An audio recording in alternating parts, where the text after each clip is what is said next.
Je to zvláštne, prvýkrát som sa stretol s takýmto typom literatúry a trochu ma to vtiahlo určite a veľmi na tom oceňujem, že ten chlapík, čo to napísal, má nadhľad, ten Sapkovský, a má v sebe aj veľa humoru.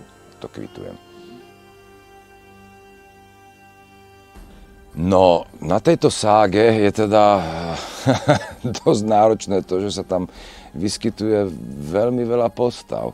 Takže keď napríklad sa tam prezentuje nejaký zjazd čarodejov a je ich tam asi 20, z toho 7 žien alebo koľko, tak to je teda dosť veľký rébus pre interpreta, aby to nejako oddelil, aspoň aby sa v tom ten čitateľ vyznal. Tak v tomto je to dosť iné ako tie veci predtým, čo som čítal. Geralt je veľmi kontinuálny, takže ten sa mi číta veľmi dobre, je taký rozvážny, musí mať ten nejaký hrdinský étos, samozrejme.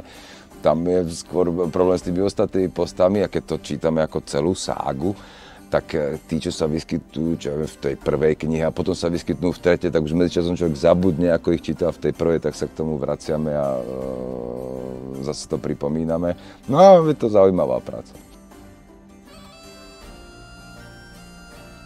Celkom sa mi páči Blízkáč, lebo je taká umelecká duša a tak nevhodne, ako aj v tejto situácii, ako ste prišli sem, som práve tú pasáž čítal, sa púšťa do nejakých situácií a zle ich vyhodnotí, že mi príde veľmi ako vtipná postava. A potom sa mi páči Yennefer, ako tá čarodejnica, je veľmi sexy. Ja tam cítim v tých veciach, že má nad tým aj on sám nadhľad, tak možno na tú mieru toho nadhľadu, že ako to berie celý ten príbeh a nakoľko si z toho aj on, aj z toho príbehu, aj zo seba robí srandu.